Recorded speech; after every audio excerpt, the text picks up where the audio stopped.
ये तस्वीरें कानपुर के रामबाग स्थित रामलीला पार्क की। यहाँ आज चारों ओर हरियाली दिखाई देती है, लेकिन कुछ समय पहले यही पार्क बदहाली और गंदगी का शिकार था। जगह जगह कूड़ा फैला रहता था और पार्क अपनी पहचान खो चुका था। ऐसे में समाज सेवी अजय शंकर दीक्षित ने इसे बदलने का संकल्प लिया और स्थानीय लोगों को इस अभियान से जोड़ना शुरू किया। धीरे धीरे लोग साथ आते गए, सफाई अभियान शुरू हुआ, सूखी जमीन पर पौधे लगाए गए और फिर इस पार्क ने नई जिंदगी पाना शुरू कर दिया। जन सहयोग और स्थानीय प्रयासों से यहाँ अब तक करीब 1000 पौधे लगाए जा चुके हैं। लक्ष्य है 1100 पेड़ लगाने का। आज यही पेड़ इस पार्क की सबसे बड़ी पहचान बन चुके हैं। इस बदलाव की राह आसान नहीं थी। शुरुआत में कई मुश्किलें सामने आई, लेकिन जब लोगों ने पर्यावरण संरक्षण की दिशा में कदम बढ़ाया तो हाथ से हाथ मिलते चले गए। आज ये पार्क साबित करता है कि बदलाव के लिए बड़े बजट नहीं, बल्कि मजबूत इरादे और समाज की भागीदारी जरूरी होती है। अब इस पहल को एक बड़े अभियान का रूप देने की तैयारी की जा रही है। लक्ष्य है शहर के अलग अलग इलाकों में ऐसे 100 पार्क विकसित किए जाएं, जहां भी स्थानीय लोग आएंगे जाएंगे, वहां हरियाली बढ़ाने और पार्कों को संवारने का प्रयास किया जाएगा। ये अभियान लोगों को एक संदेश भी देता है कि पर्यावरण बचाने की शुरुआत अपने घर, अपने मोहल्ले और अपने पार्क से की जा सकती है, क्योंकि हरियाली केवल आंखों को सुकून नहीं देती है, बल्कि शहर की हवा को भी साफ बनाती है। पेड़ गर्मी कम करते हैं, प्रदूषण रोकते हैं और आने वाली पीढ़ियों के लिए बेहतर भविष्य तैयार करते हैं। यही संदेश इस पार्क के जरिए लोगों तक पहुंचाया जा रहा है। शाम के समय यहाँ आने वाले बच्चों को प्रकृति से प्रेम, पेड़ों का महत्व और पर्यावरण संरक्षण की सीख भी दी जाती है। जब धरती का तापमान लगातार बढ़ रहा हो, जब शहरों में सांस लेना मुश्किल होता जा रहा हो, तब एक एक पौधा उम्मीद की नई सांस बन जाता है। यूं तो समाज सेवा और पर्यावरण के लिए बड़े बड़े दावे अक्सर सामने आते हैं। कई समाजसेवी संगठन, इनके साथ साथ बल्कि सरकारें भी समाज सेवा को लेकर लगातार सजग दिखाई देती हैं। बात अगर वृक्षारोपण की करें या दूसरे किसी समाज सेवा के कार्य की, तो लगातार सरकारें इसको लेकर जागरूकता अभियान भी चलाती हैं। लेकिन अक्सर देखने को मिलता है कि ऐसे दावे अक्सर खोखले निकल जाते हैं। ऐसे बहुत कम ही लोग होते हैं जो जमीनी स्तर पर काम करके एक नजीर समाज के सामने प्रस्तुत करते हैं। फिलहाल हम मौजूद हैं ब्रह्मनगर, कानपुर के ब्रह्मनगर इलाके में, और यहाँ पर मौजूद ये जो गीता पार्क है, यहाँ के लोगों ने, यहाँ के स्थानीय लोगों ने इसको पूरी तरीके से विकसित किया है। हमारे साथ अजय शंकर दीक्षित से लोग इनसे बात करेंगे। सर, किस तरीके से इसको डेवलप किया है और इसमें किस तरीके की चुनौतियों का सामना करना है? देखिए, ऐसा है, ये वैसे पार्क रामलीला मैदान है, लेकिन इसका दुर्भाग्य ये है कि रामलीला साल में 1 महीने होती है, उसमें महीने में 15 दिन होती है, बाकी दिन उपेक्षित रहता है। ना तो जो रामलीला सोसाइटी के लोग हैं वो यहाँ झांकने आते हैं, ना ही नगर निगम इसको देखने के लिए आता है।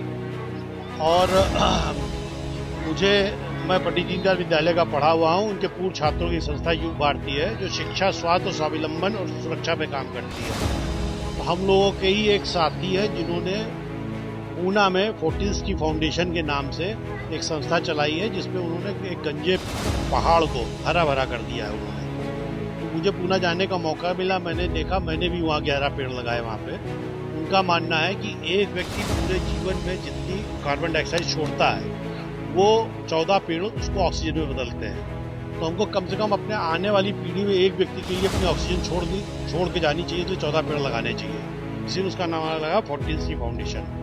चूंकि वो हमारे संगठन के व्यक्ति है, तो हम लोगों ने उससे प्रेरित होकर के सोचा कि हम लोग उत्तर प्रदेश में ही काम करें। चूंकि मैं यही रामबाग में रहता हूँ, तो मैंने इस पर सर्च करना शुरू किया जगह, किस जगह हम शुरुआत करें इसमें।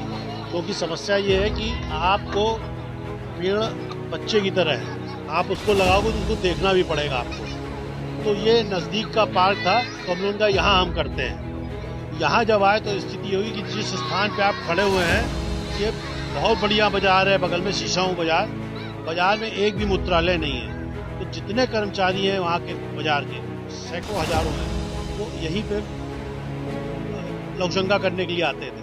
तो इस जगह जब आप अंदर घुसते थे तो आपको लघुशंका की इतनी बदबू आती थी, तो मुंह बंद करके आपको जाना पड़ेगा। इससे जो हमारे क्षेत्रीय लोग बगल में रहते हैं, इनके बच्चों को गलत प्रभाव जा रहा था उससे, इनका रहना मुश्किल हो रहा था। तो उस चीज को रोकने के लिए कैसे करें हम, और ये हुआ कि हम पेड़ लगाएंगे तो इन्वायरमेंट का भी होगा। एक साथ तीन चीजें की, शिक्षा, स्वास्थ्य और स्वावलंबन, तीनों को इसमें जोड़ा है। शिक्षा का ये कि पहले लोगों को शिक्षित करें कि आप स्वच्छ में रहें। यहाँ पे एक और दुर्भाग्य की बात है, यहाँ पे एक शौचालय है वो इसी कारण से बंद है, तो लोगों को दूर जाना पड़ता है। तो लोगों ने इस पार्क का दूसरा कोना शौचालय बना लिया था। तो पहले तो उनको ये शिक्षित करना था कि आप खुले में शौच ना करो, लौशंका ना करो, वो रोकना था हमको। उसके बाद जो बाहर से मूत्रालय में आ रहे उनको रोकना था, फिर यहाँ की सफाई करानी थी। ये सब चीज़ें यदि हम चाहते तो हम बाहर से, बाजार से आदमी बुला के आराम से कर सकते तो कम दिन में कर सकते थे। लेकिन हमें 2 महीने लगे इसमें, जिसमें कि यहाँ क्षेत्र के लोगों को समझाया कि तुम्हारा पार्क है, तुम्हारे ही बच्चे बड़े होंगे, वही इसमें खेलेंगे, तो तुम लोग इसमें करो। उसमें मतलब हनुमान जी की कृपा थी कि सबसे पहले 5 बच्चे मिले हमको, बड़े नहीं मिले। बड़ों में केवल एक हमारे मनोज जी ये मिले, इनके साथी थे वो मिले, हनुमान जी की सेना को मिले। दूसरा एक उर्मिला जी रहती है गेट पे, उन्होंने छूटते कहा भैया आप पेड़ लगाइए, पानी में डालूंगी, कैसे भी डालूं, जिम्मेदारी मेरी। तो हमको ये हो गया कि हम पेड़ लगाएंगे तो कम से कम पानी डालने वाला भी व्यक्ति मिल गया और इसकी देखरेख करने वाले लोग मिल गए। लेकिन इसकी सफाई में इतना काम था जो हम 25 मरीज मतलब मजदूर लगा के करते, उसमें टाइम लगता। तो सभासद जी के सहयोग से, कुछ नगर निगम से कूड़ा उड़ गया, कुछ वैसा हो गया, और कुछ बच्चों ने किया, मतलब ट्रकों कंकड़ मट्टी निकली होगी यहाँ से, इतना इससे आज सफाई हुई है। इसका जब उन्होंने पेड़ लगाने की बात की तो छत में और एक बड़ी चुनौती थी इसमें, ये बगल में स्लम एरिया, इसमें बूदड़ बस्ती है। तो बूदड़ बस्ती में काम करने वाले तो लोग हैं, लेकिन कुछ उसके ठेकेदार भी रहते हैं। उनको फ्री का गोडाउन मिला हुआ था, जहाँ पे वो अपना सारा बूदड़ इकट्ठा करते थे, यहीं छांटते थे, बाकी यहाँ छोड़ देते थे। उनको हटाना बड़ा मुश्किल काम था, वो सुनते ही नहीं थे, डरते भी नहीं किसी से। वो सभासद जी ने उनको थोड़ा किया, वो किया, उन्होंने किया, फिर नगर निगम से भी पूछा, फिर धीरे धीरे इन्हीं लोगों ने समझाया उनको, तो उन्होंने यहाँ से सामान हटाया। नहीं तो हम जो लगाते सफाई करते, दूसरे उतना कूड़ा फिर बढ़ जाता है यहाँ पे। तो ये एक एक करके लोग बढ़ते गए, बच्चों से फिर उनकी माताएं जुड़ी, फिर उनके कुछ पुरुष जुड़े।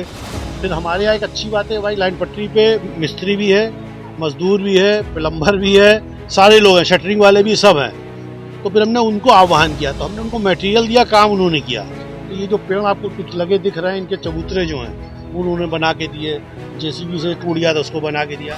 तो बहुत कम पैसे में इन लोगों ने अपनी मेहनत से उसको रंगत ले आई। सर आगे को लेकर क्या प्लानिंग है? देखिए अभी तो प्लानिंग ये पार्क एक मेरा नमूना पार्क है, और इसमें मेरा टारगेट इतने एरिया में हम 1100 पेड़ लगाएंगे। 1000 पेड़ करीब लग चुके हैं, 100 पेड़ अभी हमें और लगाने हैं। तो अब छोटे पेड़ लग पाएंगे, बड़े पेड़ों के मेरे इसमें वो नहीं है। चूंकि यहाँ रामलीला होनी है, तो रामलीला के उपरांत हम फिर उस समय देखेंगे कि कौन सा क्षेत्र ऐसा है जो रामलीला के उसमें इस्तेमाल नहीं होता है, उसको भी हम डेवलप कर सकते होंगे, तो उसको हम डेवलप करेंगे। नहीं तो पहले कमला नेहरू पार्क में होती थी रामलीला, वो इसीलिए बंद हो गई, वो पार्क बन गया। तो हम ये भी नहीं चाहते कि हमारी क्षेत्रीय रामलीला बंद हो, तो उसके बाद वो करेंगे। और ऐसे ही पार्क हमको और भी कोई शहर में कोई क्षेत्र कहे कि हम लोग उसकी देखरेख कर सकते हैं, तो हम ऐसे 100 पार्क कानपुर में ऐसा बनाना चाहते हैं जैसे उपेक्षित हो। तो हमारी युग भारती संस्था, उसके साथ एक शिव शक्ति सेवा संस्था है, दोनों मिल करके उसको करेगी।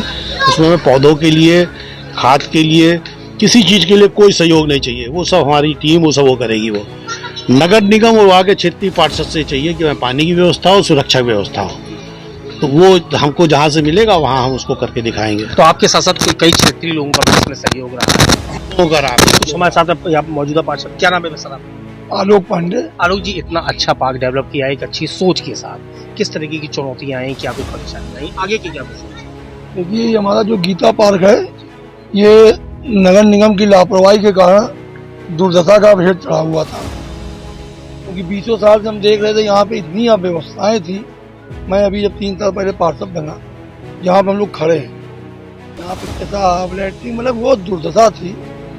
हम 2-3 बार हमने सदन में भी मामला उठाया कि हमारे पार्क को अच्छा कर दो, लेकिन हमारे यहाँ जिम्मेदार लोगों के कान में जू नहीं रेंग रही थी। उसी समय अच्छा हमारे क्षेत्र में बड़े भाई हैं अजय शंकर दीक्षित जी, उन्होंने तमाम बार हमको भी जगाने का काम किया कि नहीं हम हैं, आप हम डेवलप करना चाहते हैं, तो वार्ता चलते वास्तव में वर्तमान में प्रभु श्री राम की तरीके बड़े भाई मिल गए।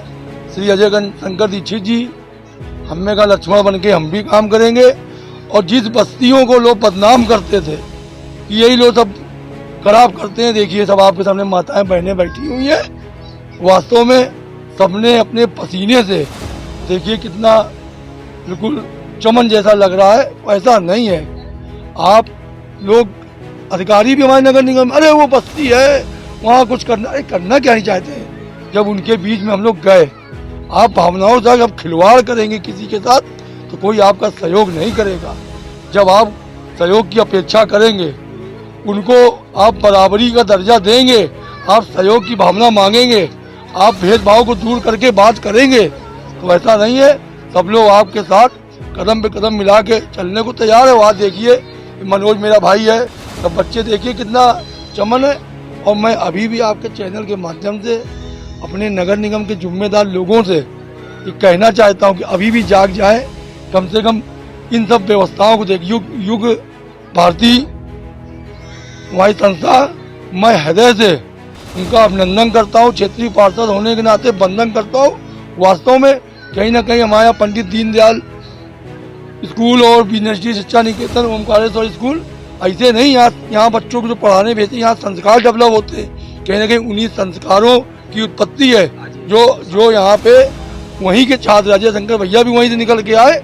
जो हमारे मैं तो सोच रहा था मेरा कारखाना निकल जाएगा और यही गंदगी दिखेगी, लेकिन अब मैं जिम्मेदार नगर निगम ये दिखाऊंगा सब फोटो में नगर आई जी को भी कि अभी भी अगर जिम्मेदार लोगों को थोड़ी सी शर्म लगे तो कुछ नहीं मांग क्या रहे हैं, आपसे सहयोग मांग रहे हैं।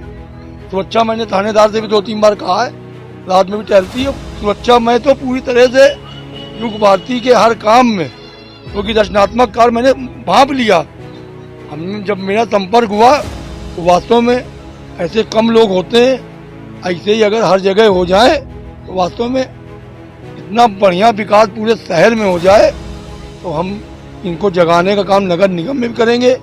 अभी भी शर्म करो और इनका अगर सब लोग साथ दे दो तो वास्तव में एक अच्छा पार्क डेवलप हो जाएगा। बस मैं यहाँ पे जितनी माताएं बहनें और भी स्थानीय लोग भी साथ में यहाँ मौजूद हैं। ये कैसा महसूस कर रही है पार्क डेवलप हुआ है? यहाँ पे बहुत अच्छा लग रहा है, बहुत खुशी मिल रही है हम लोगों को, बहुत अच्छा। पहले कैसा महसूस होता था? पहले बहुत गंदगी थी, बहुत यहाँ पे मतलब बैठा नहीं जाता था। अब तो यहाँ पे बैठ के खाना भी खा सकते। अम्मा क्या कहती हो, कैसा लग रहा है पहले के मुकाबले? अच्छा बहुत लग रहा है। हाँ, आप लोगों को क्या हो रहा है यहाँ पर?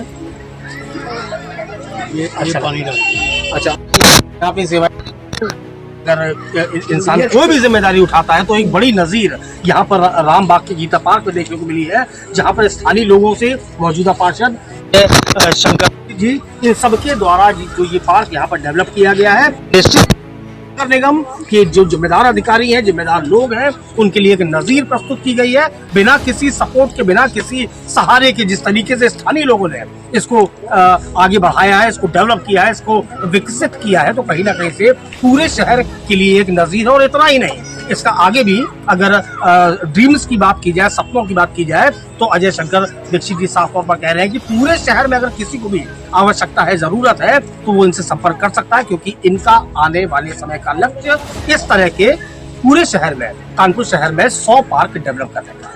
कैमरामैन अमित गुप्ता के साथ विवेक दीक्षित, न्यूज़ प्लस कानपुर। रामबाग का ये पार्क सिर्फ हरियाली का ठिकाना नहीं, बल्कि ये याद दिलाता है कि अगर समाज ठान ले तो जिंदगी की जगह हरियाली और निराशा की जगह उम्मीद उगाई जा सकती है। Special desk, news plus.